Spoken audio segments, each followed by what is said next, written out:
China readies its military after Chinese leader Xi Jinping vows to take Taiwan. But the US may have a different idea. Plus, I have a beard.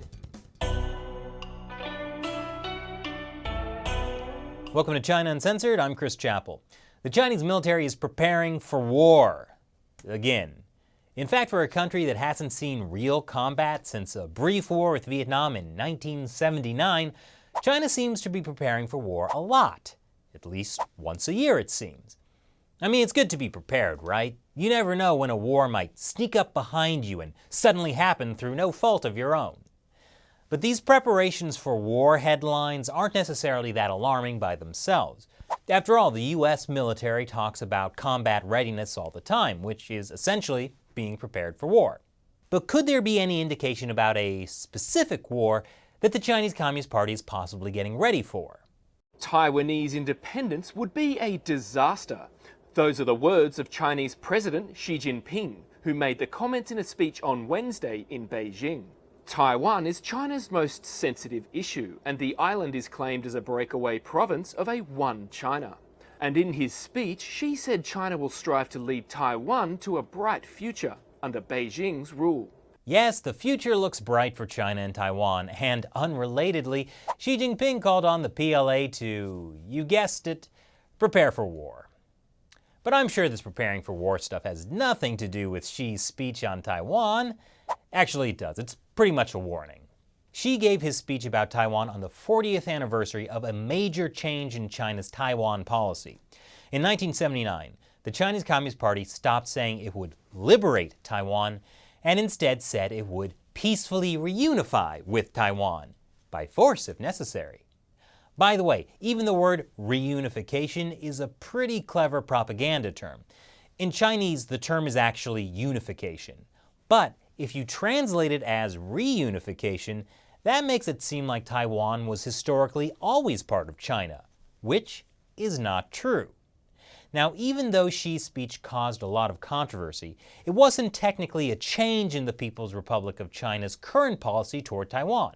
In fact, the language was less harsh than a speech Xi gave last March when he said China was ready to fight a bloody battle against its enemies.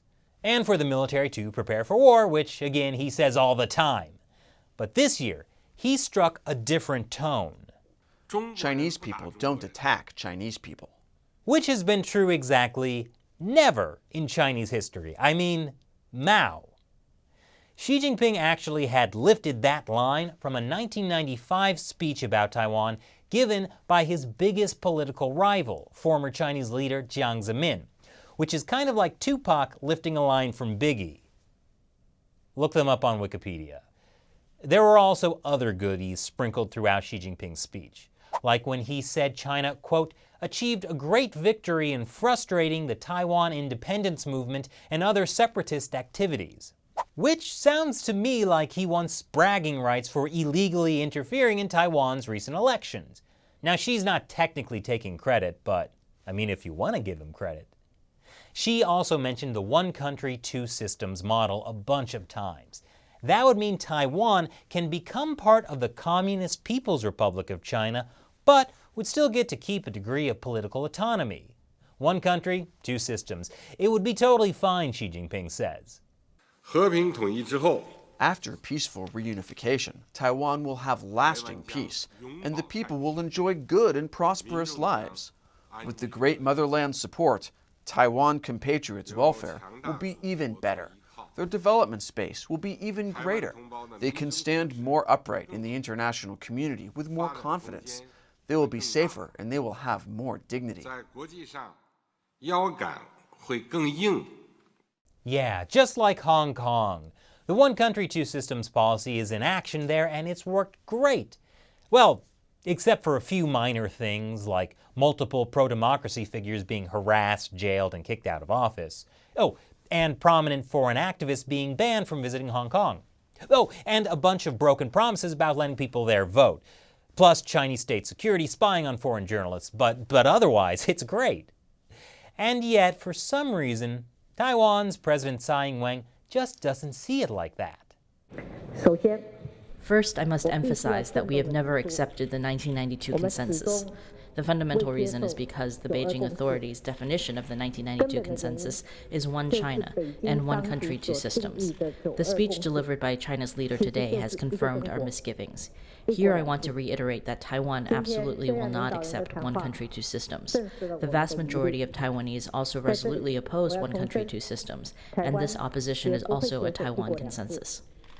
In fact, even though Xi Jinping's speech wasn't a departure from Chinese policy, Tsai responded with a public break from the 1992 consensus.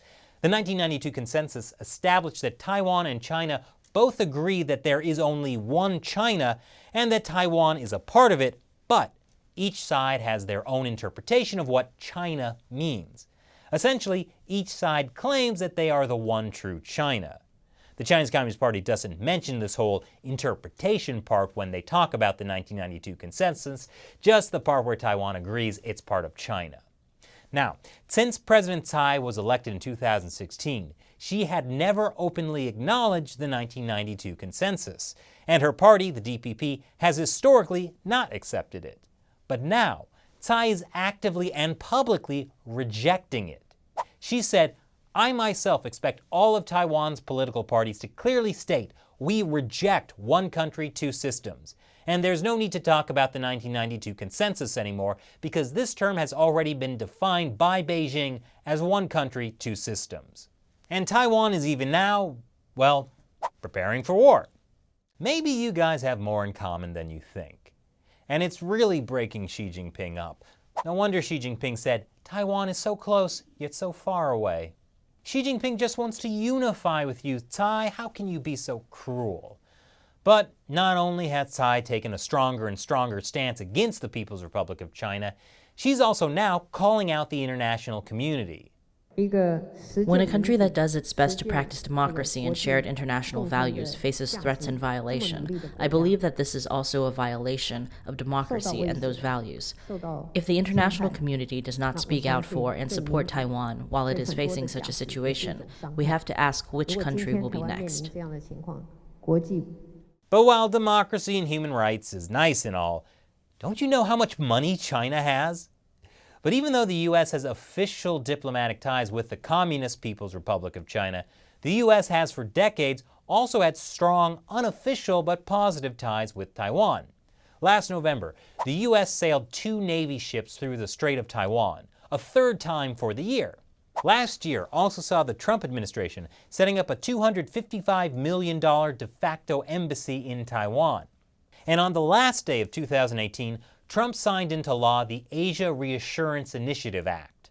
The section on Taiwan focuses on the U.S.'s commitment to counter efforts to change the status quo and to support peaceful resolution acceptable to both sides of the Taiwan Strait, and to regularly sell weapons to Taiwan, in case anyone over there decides to prepare for war. So look out, Xi Jinping, because if you get too aggro, you might just end up with Trump jumping in the middle. And then things would get interesting. So what do you think? Leave your comments below. And before you go, it's the time you've all been waiting for, when I answer questions from a member of my 50-cent army, fans who support China Uncensored through the crowdfunding website Patreon. Lee Lassa asks, do you think under the present presidency, the U.S. would come to Taiwan's aid in the event of an invasion? Well, first of all, I think it would be very difficult for China to ever even launch an invasion of Taiwan. But should it ever happen, I'm fairly confident the United States would get involved. Decades of U.S. policy has shown strong support for Taiwan. In a recent episode, I talked about the island of Jinmen, which is only a few miles off the coast of mainland China, but is administered by Taiwan's government. In the 1950s, the Chinese military actually bombarded the island specifically to see if the U.S. would actually get involved, and the U.S. did. And as I mentioned, the Trump administration has shown a lot of support for Taiwan, and I think that will continue despite the resignation of James Mattis, who was a staunch supporter of Taiwan. The real risk to Taiwan is a gradual cultural and economic invasion. The United States would be powerless if the Chinese Communist Party were able to successfully promote its interests in Taiwan to the extent that there is a strong enough force for unification coming from inside Taiwan. But remember, even if Taiwan does someday get back together with China, that doesn't mean it's the Chinese Communist Party that's going to be in charge. Thanks for your question, Lee. And if you'd like your question answered on the show, join the China Uncensored 50 Cent Army on Patreon.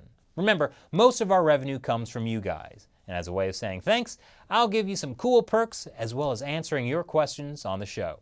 Thanks for watching. Once again, I'm Chris Chappell. See you next time.